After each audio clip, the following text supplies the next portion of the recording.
Hey guys, it's your boy Mark back with another video here to give you my review of WWE Fastlane 2021. Now, the show got off the air a couple hours ago actually. I myself just finished watching it. I didn't watch it live. I knew a lot of the results before, I actually saw the matches myself. But, Fastlane, actually all of these results I knew before. Anyway, Fastlane 2021.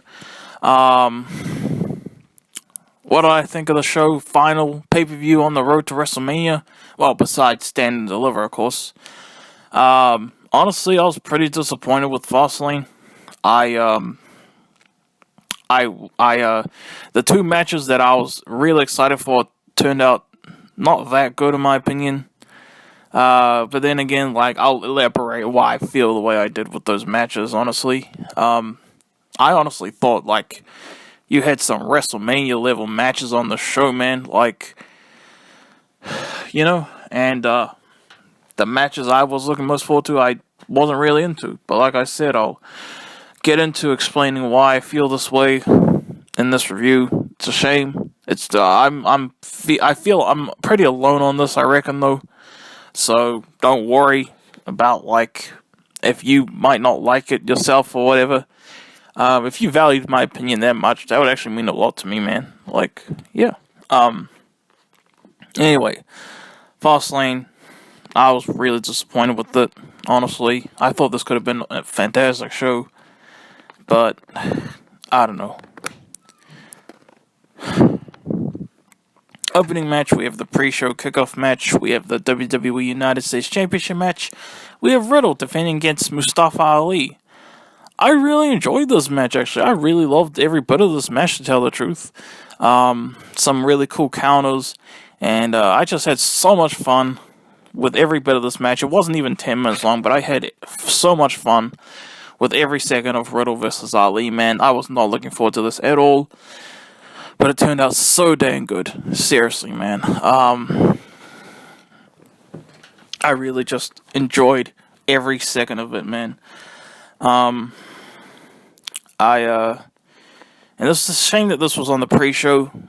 I forgot what exactly I loved about it, but there was just it was just a really fun match from beginning to end, in my opinion. And Riddle did his finisher. I forgot what it was called already. From the second rope, actually. Pinned Ali 1, 2, 3, and it looks like Job Retribution has broken up. I never gave a crap about Retribution. I do not care. In fact, I'm actually kind of happy about that.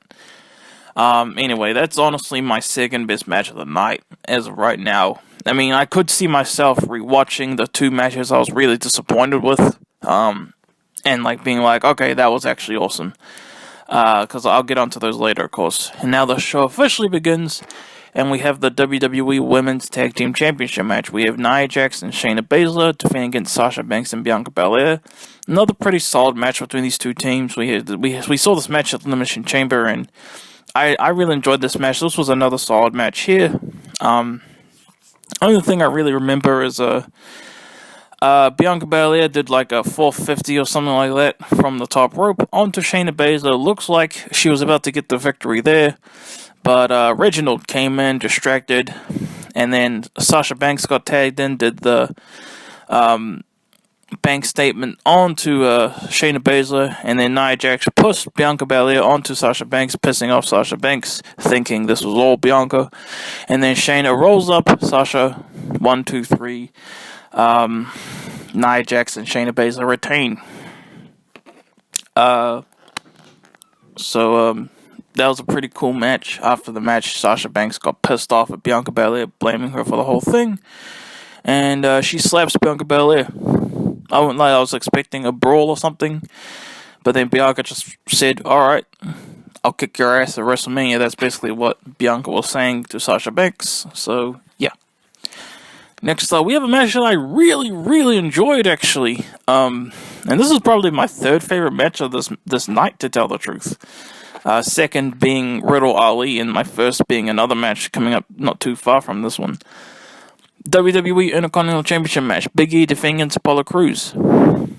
Big E just hammering Apollo for like a good amount of this match. It was only 5 minutes long, but like he went like it was just so brutal what Big E did to Apollo. He did like a splash on the apron twice actually, and it looked painful. It looked like it hit hard, and that was just so cool. And then he was like throwing Apollo Crews around, and then eventually Apollo got quite a good amount of moves in himself.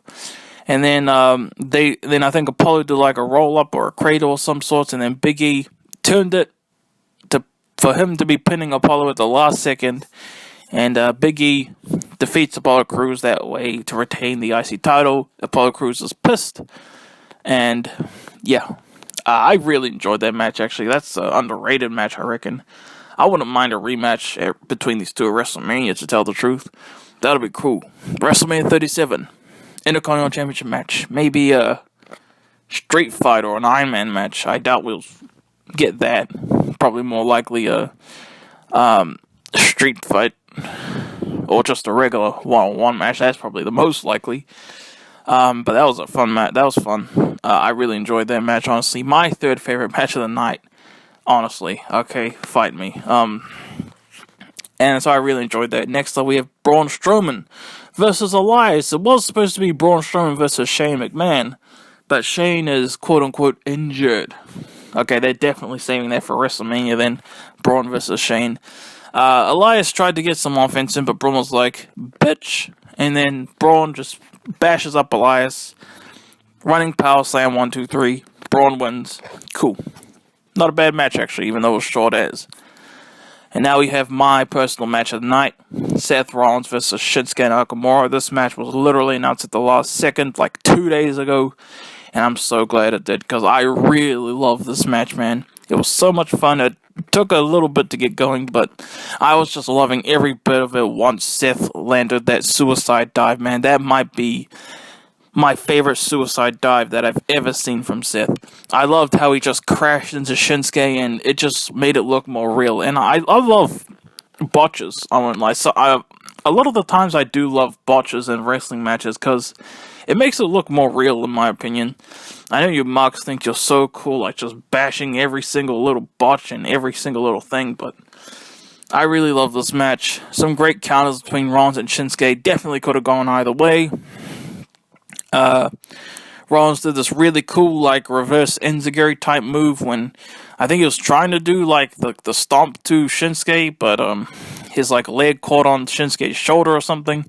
Then he just turned into, like, an enziguri. Even the commentator said, I don't think I've ever seen that before. I thought this was better than their, Survivor Series 2018 match, to tell the truth. That match, I don't really remember how that match went, to tell the truth, but yes, Seth Rollins, I was about to say Shinsuke. Seth Rollins hits a stomp on Shinsuke for the 1, 2, 3. Awesome match. Honestly, my match of the night. Okay, my match of the night, alright. And now we have the next match, no holds barred match, Drew McIntyre versus Sheamus. I was very excited for this match. This was like my second most anticipated match of the night. And for me, it really disappointed me, to tell the truth. I mean, I don't know, they got out kendo sticks, and here's the thing, okay? It was during this match that I went to get up to get some food, and that's the thing, when you get up, it's like your body is re-energized, and the moment you sit back down, it's almost like it's hard to focus on a TV screen, you know what I mean? And that's how I felt, alright? That's probably why I didn't enjoy this or the main event that much. Alright, everyone else is like, oh my gosh, these are amazing matches, but I'm just not feeling them. That's probably because I couldn't really pay that good attention to them. Because I had to get up. I just had to get up. I just had to get some food and all that. I saw them get out kendo sticks. I didn't see them use them. Sheamus did this really cool bro kick that sended Drew like over the barricade. That was cool. Sheamus did the Celtic something onto Drew onto the announce table. That was cool. Drew sended Sheamus through a bunch of the Thunderdome screams. That was cool. And Drew, and they got a piece of the announce table, and Drew did a DDT onto Sheamus, onto that. Then Drew hit a Claymore for the 1-2-3 defeats Sheamus. That was I thought it was an alright match, to be honest. I feel like if I had been able to pay attention the whole time, I probably would have loved it. Who knows? I'll probably rewatch this match properly in the future, and then I'll be like, alright, that was actually an epic match. And then I'll completely change my mind and be like, this is my second best match of the night, because then I could see myself rewatching the main event, and when I watch it fully properly, I'll be like, yep, that's my match of the night. Next match, we have an intergender match. Yes, intergender match. The first time I think I've ever been able to review an intergender match. That's so cool. Alexa Bliss versus Randy Orton. This match, I'm so glad it wasn't a no contest. I'm so glad they didn't do this match never started bullshit. But we didn't really see them, touch at all, still. But I'd rather that than the no contest. This was all about story. Randy Orton charged at Alexa, and then fire flames threw up. And then,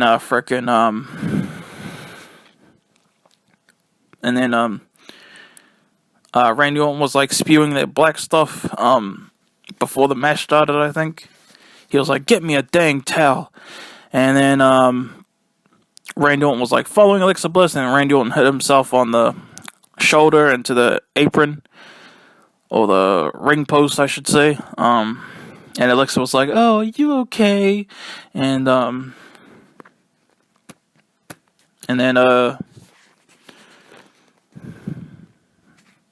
I forgot what else happened.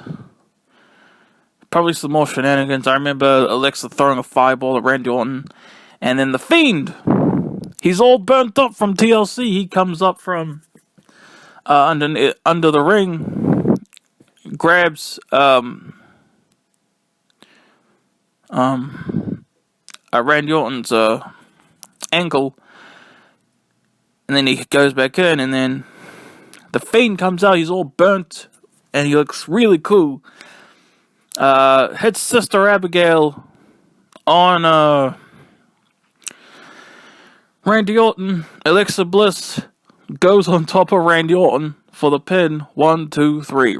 Alexa Bliss defeats Randy Orton. It's funny because I saw Randy Orton's wife tweeted some stuff at Alexa Bliss. You just made a big mistake, little girl, or something like that. She's so mad at the way Alexa pinned Randy Orton, man.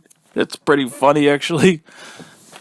Not that funny, but and you see a lot of guys saying it should have been me, in Dolph Ziggler's voice, being like they wish that Alexa had pinned them like that.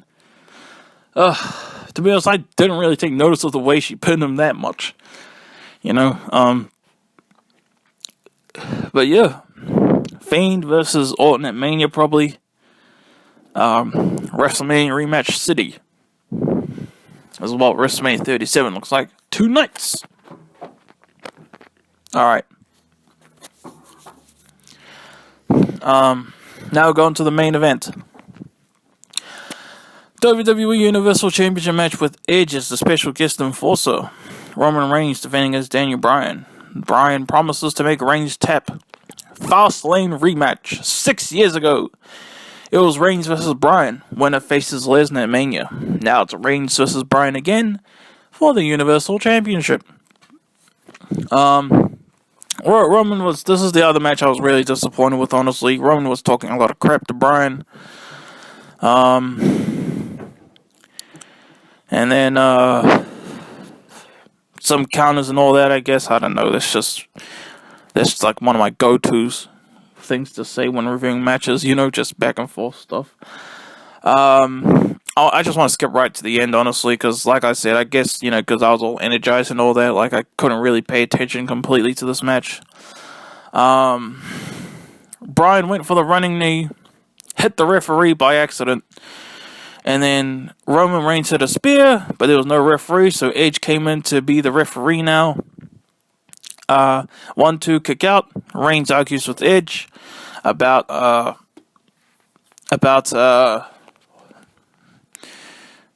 pinfall thing. about the pin being not 3. And then Bryan hit the yes lock, got the yes lock on Reigns, and then Jey Uso comes out, beats up Bryan, attacks Edge. Bryan picks up a chair, hits Edge with it accidentally, and then he puts Reigns in the yes lock again, and Roman taps out. He taps out, but Edge is down. He didn't see it, and then Edge gets a chair because he's pissed off about being attacked himself. Hits both Roman and Bryan with it. Leaves. A new referee comes in. Reigns gets on top of Bryan. 1, 2, 3. Roman Reigns defeats Daniel Bryan. Retains the Universal Championship. It will be Roman Reigns defending against Edge at WrestleMania. 1-on-1. I hope. Because that's the thing. I don't want it to be a triple threat with Bryan. I want it to be Roman Reigns versus Edge 1-on-1 at Mania. Alright, everyone's saying, oh, it's definitely going to be a triple threat now. I don't want that shit. This would be the second year in a row we got screwed out of a freaking Roman Reigns dream match at WrestleMania. Alright, albeit the first time it wasn't WWE's fault. There was all COVID and stuff, and now this time it would be WWE's fault. I don't want it to be Roman Reigns versus Daniel Bryan versus Edge at Mania for the Universal Championship. I want it to be Roman Reigns versus Edge 1-on-1 for the Universal Championship at Mania. Because otherwise, yeah, that's another dream match we're screwed out of. Roman versus Edge. I don't want it to be a triple threat. Only you marks want it to be a triple threat. Anyway, to me, this match was disappointing. I just wasn't that into it until, except for all the, in terms of wrestling, I wasn't that into it, but the storytelling stuff I thought was alright, was pretty cool. No, I thought it was, actually, yeah, it was alright, not that good. I was able to focus on it, I guess. But yeah, Reigns, Bryan, Sheamus, McIntyre, disappointing for me. Like I said, I could see myself, in the future, watching both of these matches, full on properly, and being man, those were actually awesome matches, but that's not today, okay? Fastlane. That was tonight's pay-per-view. If you guys have watched this show, let your boy know what you think. I was pretty disappointed with it, personally. But then again, that's how I feel right now. I didn't even like the first match at Fastlane 2015 between Reigns and Bryan when I first saw it. I really loved it upon rewatches, though. I don't know why. I don't know why. I didn't enjoy their first match the first time I watched it. And then I watched it again later, and I was like, that match was incredible. I don't know what it was. But Fastlane, if it's a triple threat at Mania, I'm disappointed, honestly. I'm a lot less excited for Mania if that's the case. But hopefully it's still a 1-on-1 match, or I still want it to be just Edge and Reigns 1-on-1. Heck, I wouldn't mind Daniel Bryan as the guest enforcer. I'd much prefer that than him actually being put in the match, making it a triple threat, but I doubt that. Only you marks want to see Bryan put into that match. Seriously, he doesn't deserve it. Only you marks think he deserves it anyway. I don't know. I just don't want to see it. That's what I'm saying. I just want it to be Reigns and Edge 1-on-1. Anyway, that's your boy. That's your boy's review. Hope you enjoyed. Peace out.